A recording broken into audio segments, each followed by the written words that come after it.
ये परमेश्वर के वचन की ओर चलेंगे। मेरे साथ निकाल लें मत्ती की पुस्तक 15 अध्याय 1 पद से लेके हम 10 तक पढ़ेंगे। मत्ती। फिर कुछ फरीसी और यहूदी धर्मशास्त्री यरूशलेम से यीशु के पास आए और उससे पूछा, तेरे अनुयायी हमारे पुरखों के रीति रिवाजों का पालन क्यों नहीं करते? वे खाना खाने से पहले अपने हाथ क्यों नहीं धोते? यीशु ने उत्तर दिया, अपने रीति रिवाजों के कारण तुम परमेश्वर के विधि को क्यों तोड़ते हो? क्योंकि परमेश्वर ने तो कहा था, तू अपने माता पिता का आदर कर, और जो कोई अपने पिता या माता का अपमान करता है उसे अवश्य मार दिया जाना चाहिए। किंतु तुम कहते हो, जो कोई अपने पिता या अपनी माता से कहे, मैं अपना सब कुछ परमेश्वर को अर्पित कर चुका हूँ, इसलिए तुम्हारी सहायता नहीं कर सकता। इस तरह उसे अपने माता पिता का आदर करने की आवश्यकता नहीं। इस प्रकार तुम अपने रीति रिवाजों के कारण परमेश्वर के आदेश को नकारते हो। तुम्हारे बारे में यशायाह ने ठीक ही भविष्यवाणी की थी। उसने कहा था, ये मेरा केवल होठों से आदर करते हैं, पर इनके मन मुझसे दूर रहते हैं। इनकी अर्पित उपासना मुझको बिना काम की, क्योंकि ये लोगों को कह सिखाते मनुष्य के अपने सिद्धांत बनाए नियम। उसने भीड़ को अपने पास बुलाया और उनसे कहा, सुनो और समझो। आइए अपनी आंखें बंद करेंगे, सरों को झुकाएंगे और प्रार्थना में जाएंगे।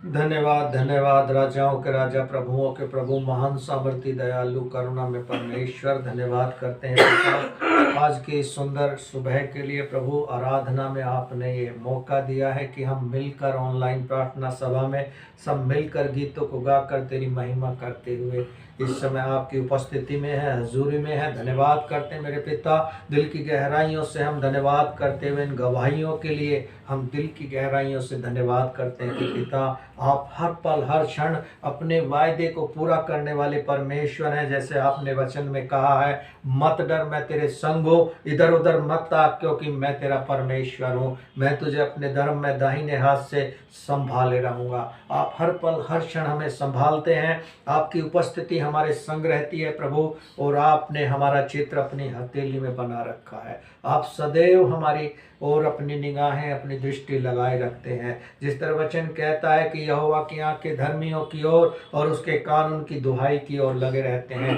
इन भाई बहनों की गवाहियों के द्वारा ये स्पष्ट है कि प्रभु आपने हमारी सभी की सहायता की है। इस ठंड के मौसम में हर एक महामारी बीमारियों से हम सभी को बचाया है मेरे पिता। हम दिल की गहराइयों से धन्यवाद करते हैं मेरे पिता। जितने हम भाई बहन जुड़े हैं ऑनलाइन प्रार्थना सभा में, आज के इस वचन को सीखने के लिए पिता हमें बुद्धि और समझ देना। पवित्र आत्मा ही हमारा सहायक हो, पवित्र आत्मा ही हमारा नियंत्रण करने वाला हो, सिखाने वाला हो और सीखने में मदद करने वाला हो। जितने हम उपस्थित हैं हर एक की आप सहायता करें। पवित्र आत्मा ही हमें वो बुद्धि, वो समझ, वो वचन का प्रकाशन दे कि हम आपकी महिमा करें। वचन को सुनने वाले नहीं, बल्कि उसको अपने जीवनों में फॉलो करें और आपकी महिमा करने वाले बन सकें। सब कुछ आप ही के हाथों में सौंपते हैं। जितने भाई बहन इस ऑनलाइन वीडियो को देखेंगे उनको भी नाम ब नाम आपके हाथों में सौंपते हैं। उनके परिवारों में हर एक क्लेश की आत्मा, हर एक दुख की आत्मा, हर एक लड़ाई झगड़े की आत्मा छोड़कर उन्हें निकल जाए। आप उन्हें सच्ची शांति दीजिए। इस वचन के द्वारा उनके हृदयों में, उनके जीवनों में परिवर्तन लाइए प्रभु, और उन्हें पिता पुत्र पवित्र आत्मा के नाम में वीडियो देखने वालों को आशीष करें प्यारे प्रभु। उनके घरों को, उनके परिवारों को आशीष करें पिता।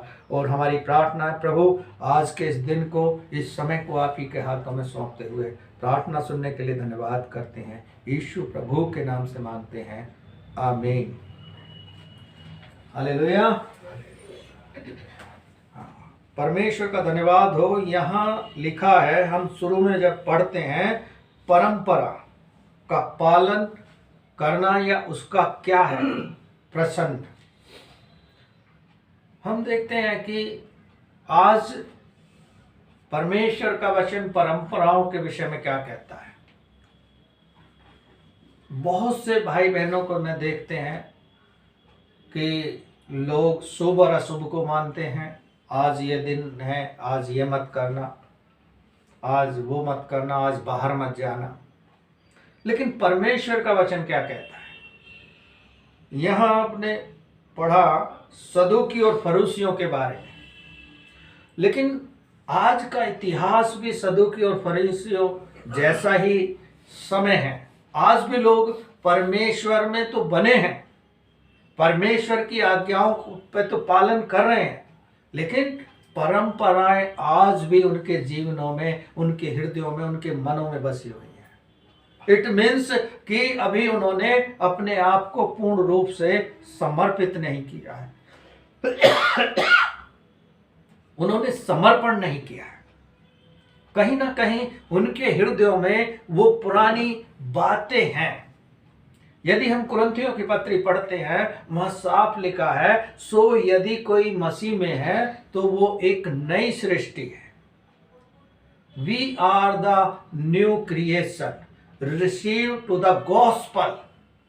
जब हम यीशु मसीह को उद्धारकर्ता करके ग्रहण कर लेते हैं, उसी समय हम एक नई सृष्टि बन जाते हैं। क्योंकि यहां क्या कहता है लिखने वाला, ये लोग होठों से तो मेरा नाम लेते हैं, लेकिन मन से दूर है। मन से किस प्रकार दूर है? हम हालेलुया प्रेज द लॉर्ड तो बहुत कर रहे हैं, जय मसीह की बहुत कर रहे हैं, लेकिन क्या हमारे हृदय में परमेश्वर उस प्रकार से बसा हुआ है जैसे पौलुस के हृदय में परमेश्वर बसा हुआ था? और पौलुस कलीसियाओं को भी कहता है, फिलिपी की कलीसियाओं को लिखता है, गलतियों की कलीसियाओं को लिखता है, और वो इफिसियों की कलीसिया को लिखता है, और क्या कहता है? तुम मेरे दिल में आ बसे हो। आप और हम परमेश्वर के दिल में बस गए हैं, या अपने दिल में परमेश्वर को बसा लिया है? सदूकी फरीसी हमेशा यीशु मसीह को क्रिटिसाइज करने के लिए उसके साथ रहते थे और देखते थे, खोजते थे कि कहां हम उसको पकड़ें, उसको क्रिटिसाइज करें। आज भी मैं देखता हूं कि भाई बहन जो मसीह को जानते हैं वो भी सदूकी फरीसियों की नीति पे चल रहे हैं, क्रिटिसाइज एक दूसरे को करने के लिए। लेकिन परमेश्वर का वचन क्या कहता है? परंपराओं के विषय में क्या कहता है? परंपरा के विषय में परमेश्वर का वचन स्पष्ट बोलता है, तू शुभ और अशुभ को मत मानना, क्योंकि हर एक दिन परमेश्वर का बनाया हुआ है। हर एक दिन को परमेश्वर ने बनाया है, और परमेश्वर ने हर दिन एक सृष्टि या क्रिएशन को रचना की है, पृथ्वी की रचना की है, और 7वें दिन हमें विश्राम का दिन दिया है। लेकिन आज मैं देखता हूं बहुत से भाई बहन 7वें दिन में इतना महत्व नहीं देते हैं। शादियों में, दावतों में, अपने घरेलू कामों में, अपने परिवारों में, अपने रिश्तेदारों में उस समय को बिताते हैं। और आज भी ऑनलाइन प्रार्थना सभा हो रही है, हम नहीं जानते कि कितने भाई बहन बैठे होंगे, उपस्थित होंगे, कितने अपने घरेलू काम को अभी भी कर रहे होंगे।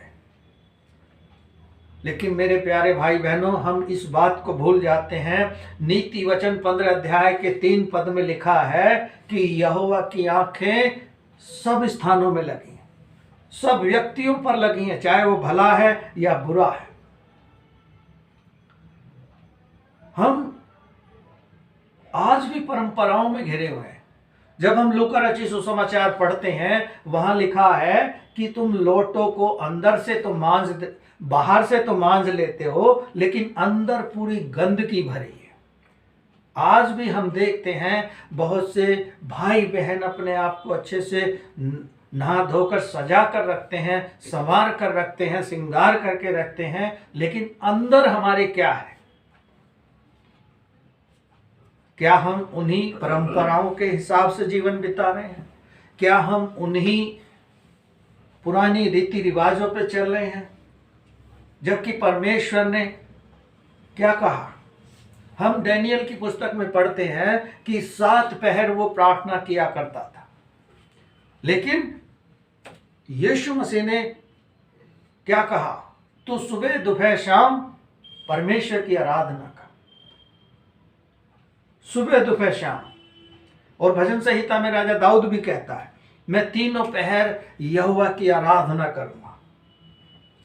आप और हम अच्छे से जानते हैं कितना समय हम परमेश्वर के साथ बिताते हैं, कितना समय हम परंपराओं में बिताते हैं। आज वहां मत जाना, आज ये काम मत करना।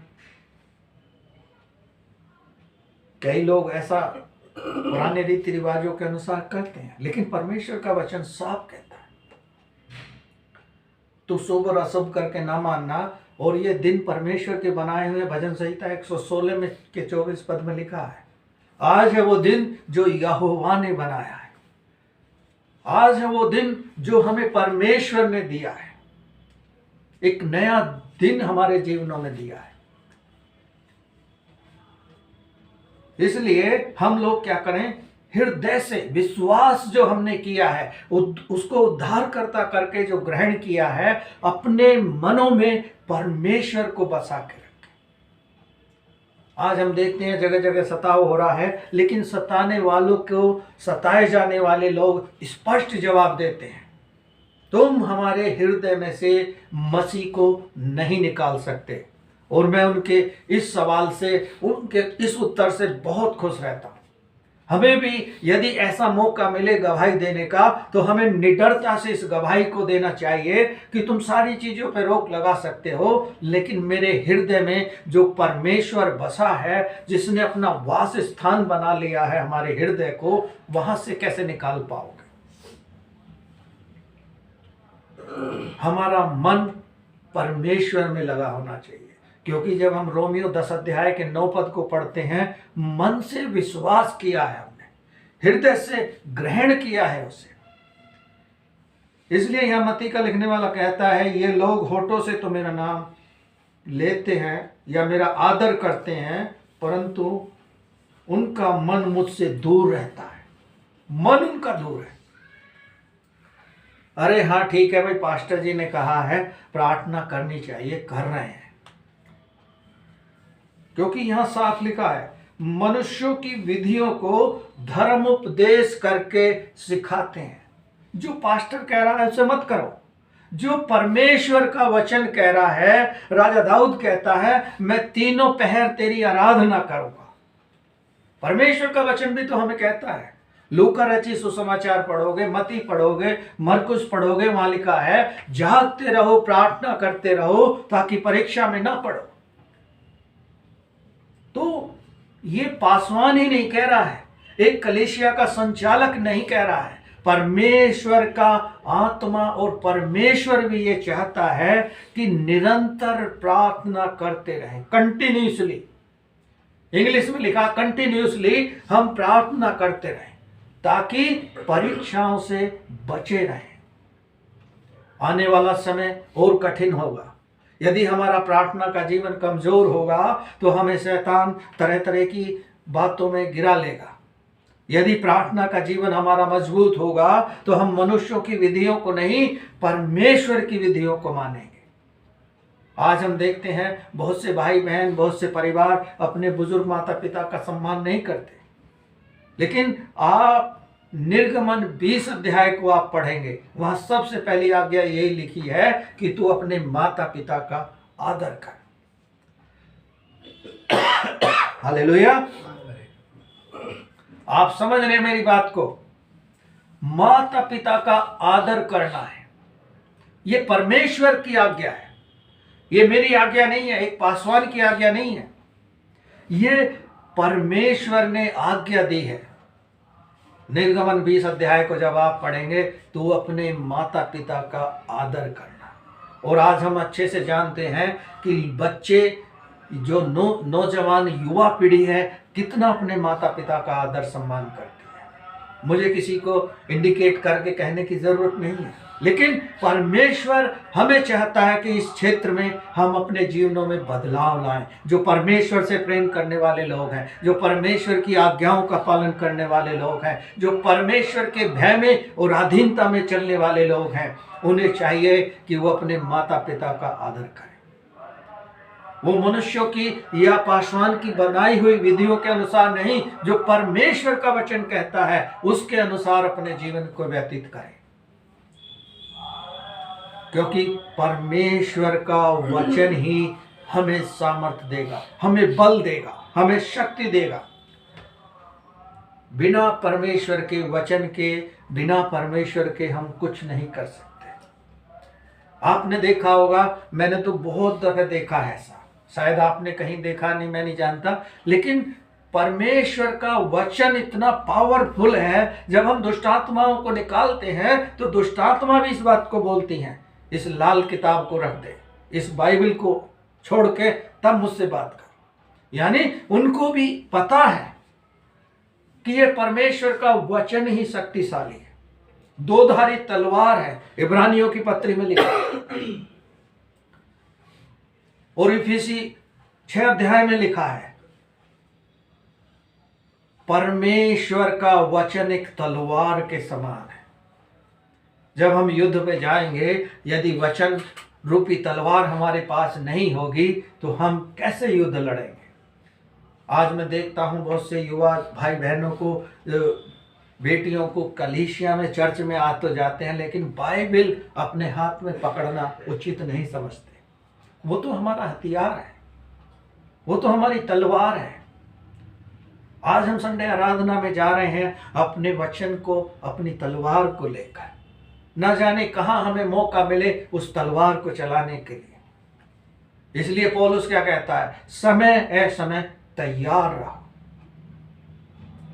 हमें तैयार रहना उस तलवार को चलाने के लिए। इसलिए सदूकी फरीसी क्या करते हैं यहाँ परंपराओं के विषय में, कि तेरे चेले हाथ धोकर खाना नहीं खाते। मैं नहीं जानता आप में से कितने लोग हैं जो हाथ धोकर खाना खाते हैं। कई बार मैं भी, मुझसे भी ऐसा हो जाता है कि मैं हाथ धोकर खाना नहीं खाता, लेकिन परमेश्वर का वचन क्या बोलता है, हमें अपने आप को पवित्र बना के रखना, क्योंकि परमेश्वर पवित्र था। रीति रिवाजों के अनुसार हमें अपने आप को पवित्र नहीं रखना है, परमेश्वर के वचन के अनुसार अपने आप को पवित्र करें। भजन संहिता 51 पढ़ लेना, वहां राजा दाऊद कहता है, हे परमेश्वर मुझे अपनी जूफा से धो के शुद्ध और पवित्र कर, ताकि मैं हिम से भी श्वेत बन जाऊं। हिम माने या बर्फ से भी अधिक सफेद बन जाऊं, पवित्र बन जाऊं, होली बन जाऊं। इसलिए ना लिखा है कि वे हाथ धोकर खाना नहीं खाते। कभी कहते हैं सदूकी फरीसी, तेरे चेले जो है उपवास नहीं रखते, लेकिन यीशु मसीह जवाब देता है लोगों को कि जब तक दूल्हा साथ है बारात के, तब तक उसे उपवास की जरूरत नहीं है, लेकिन ऐसा भी समय आएगा जब हमें उपवास की जरूरत पड़ेगी। कई प्रभु के सेवकों को मैंने देखा है, सुना है, कई लोग उपवास के विषय में प्रचार करते हैं।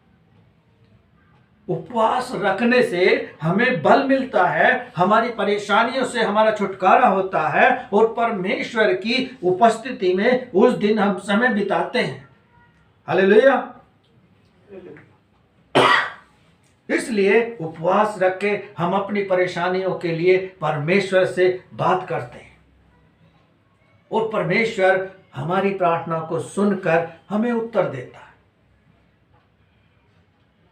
इसलिए हमें इस बात पर ध्यान देना है कि परंपराएं छोड़कर हम परमेश्वर के राज्य के वारिस।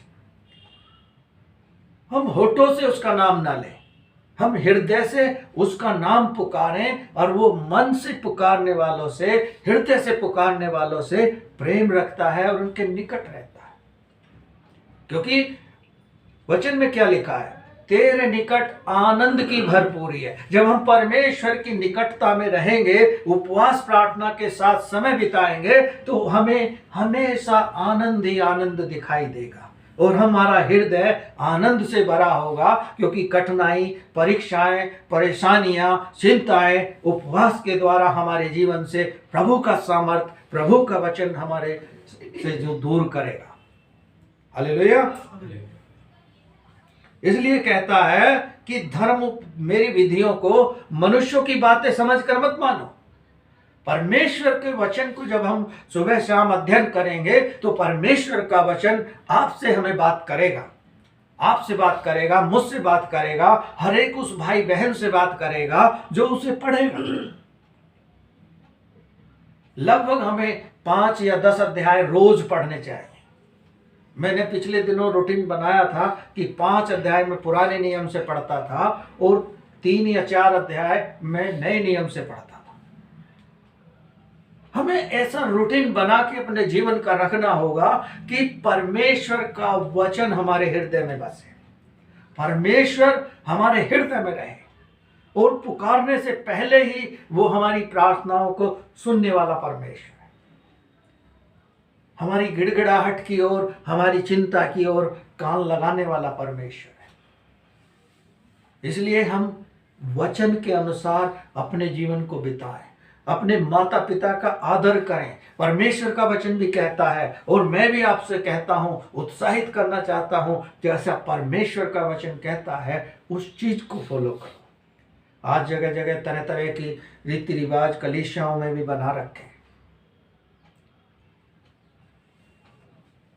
कोई बैप्टिज्म किसी तरह से लेता है, कोई किसी तरह से लेता है, लेकिन हम जानते हैं कि यीशु मसीह ने यरदन नदी में बैप्टिज्म लिया, बहते जल में बपतिस्मा लिया। इसलिए पेंटिकॉस्टल्स लोग जो हैं बहते हुए जल में बैप्टिज्म देते हैं। बाकी के विषय में मैं तर्क नहीं करना चाहता। परमेश्वर का वचन जैसे कहता है हम वैसे फॉलो करें। इसलिए जब हम 10 पद में पढ़ते हैं, यहां भी लिखा है, तब उसने लोगों को अपने पास बुलाकर उनसे कहा, सुनो और समझो, सुनो और समझो। हमें किसी भी चीज को सुनना है, धैर्य के साथ सुनना है। जब हम प्रार्थना करते हैं 1 घंटा 2 घंटा, तब हमें परमेश्वर की भी सुननी चाहिए, क्योंकि परमेश्वर से हमने बातचीत तो कर ली, अब परमेश्वर हमें रिप्लाई करेगा, परमेश्वर हमें से बात करेगा। जैसे हम यशा में पढ़ते हैं, यिर्मयाह में पढ़ते हैं, हिजकिय्याह के बारे में पढ़ते हैं, आमोस के बारे में पढ़ते हैं। क्या लिखा है? वचन, यहोवा का वचन उनके पास पहुंचा कि यहोवा यूं कहता है। तब हमें और आपको भी परमेश्वर का वचन उसी प्रकार बात करेगा जैसे पुराने नियम में पुराने नबियों से बात करता था। वो आपको गाइडेंस देगा, आपको लीड करेगा, आपको टीच करेगा कि आपको क्या करना है। हमारे जीवन के लिए ये परंपराएं महत्व नहीं रखती, हमें ये महत्व रखता है परमेश्वर का वचन हमें क्या कहता है, हम क्या करें, परमेश्वर के वचन के अनुसार करें। रीति रिवाज, बंधन, ये इस संसार में बने हुए लोगों के रीति रिवाज हैं।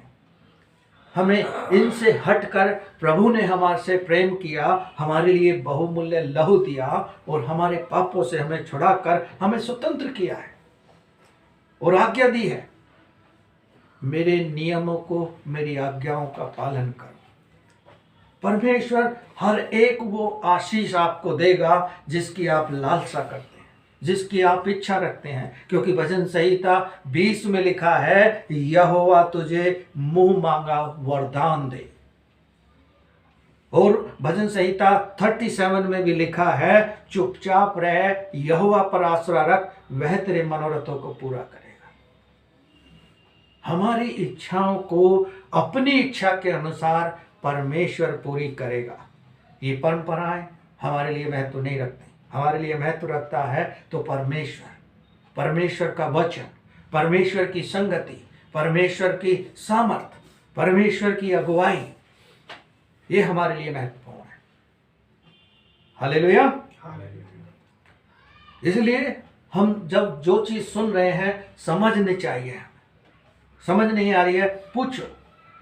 परमेश्वर का आत्मा बार बार आपको समझाएगा, बार बार आपसे बात करेगा, लेकिन परमेश्वर की आज्ञाओं में, उसके प्रेम में, उसकी संगति में, उसके वचन में बने रहो।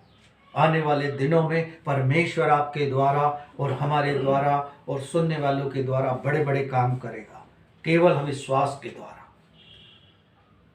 इसलिए हम सभी को परंपराओं को छोड़कर परमेश्वर के वचन के अनुसार करना चाहिए। हालेलुया।